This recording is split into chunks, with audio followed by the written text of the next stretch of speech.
We're going to show you the #1 way to improve blood flow, circulation, and decrease swelling in your legs while seated. But before we do, we are going to show you 3 ways to improve blood flow and circulation while in bed or on the couch. All right, now this occurs primarily in bed. I would not do this on the couch, but lying down, we want to get circulation moving from the legs all the way up, moving proximal, in other words, towards the trunk.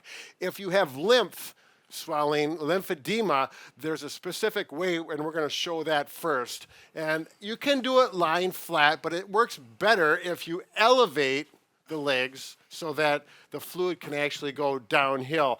I may even put another pillow under here, but for now, that's better. There we go. All right, it's a little bit higher. One more pillow would be better. So think of the fluid flowing this way. If it's lymph, what happens is there may be a blockage up in this area. If you don't clear this first, everything in the legs will not go. It's like a dam. You got to open the dam to allow the fluid to go down into the system here. So we're going to work with that first. Mike is going to actually relax and breathe. Watch his stomach go up and down so everything is relaxed. Now, I was taught a way to think about this is in your belly button is where this fluid goes like a drain in a tub. And it's not exactly how it works, but if you can think about it, that helps. Now Mike's relaxed, he's breathing with his stomach, and he's going to do a hand over hand motion just to help that fluid, that lymph, to move forward, blocking any area up in the waistline area. Okay, once you have cleared this area for a minute or two, then you're going to go to the lymph nodes or in your femoral crease right here, and you just do a simple massage in the circular area, and that's going to clear that area so the lymph can flow through there. You're going to spend a minute or two there, and then you are going to work on the thighs, bringing your hands in as far down as you can reach from the knees and pulling that fluid. There we go. And actually, instead of bring it in like that, like you're scooping, like you're swimming. You want to pull that fluid towards you. There you go. It's like when you swim, you don't have your fingers out wide. You keep it together. There we go. And we continue. So open the drainage here so things can flow. And we're working this way. And really, this is as far as you can go because your arms aren't long enough. If you have a professionally done or you have someone else, they can work this down below the legs. We're not going to cover that as this is an independent exercise.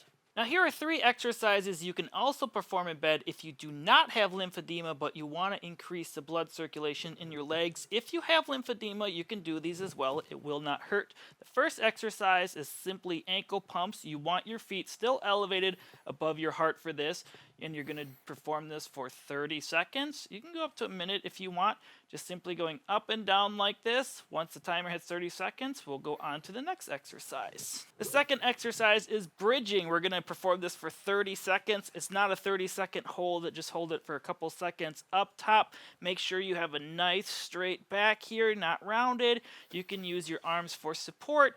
If you don't need your arms for support, that is fine. This is going to get a lot of different body parts moving in your legs, including your buttock, and get those glutes firing. So after doing this for 30 seconds, the last exercise, you're going to bring one knee up like this, hold it with your arms, and you're simply going to try to straighten your leg up towards the ceiling. Just go what's comfortable. You might be a little tight, that's fine. Don't go the full range. You're going to perform 30 seconds on one leg. Once you feel good there, make sure to switch. Perform on the other side, and this will get your legs warmed up and activated for the day. That's right, Mike. Good job. So the whole idea with this is muscle contraction. The muscle contraction gets the blood moving, particularly the venous blood or the blood returning to the trunk. So now we're getting to the #1 way to improve blood flow and circulation in the seated position. Mike's in a chair, and we're going to need a stool, an ottoman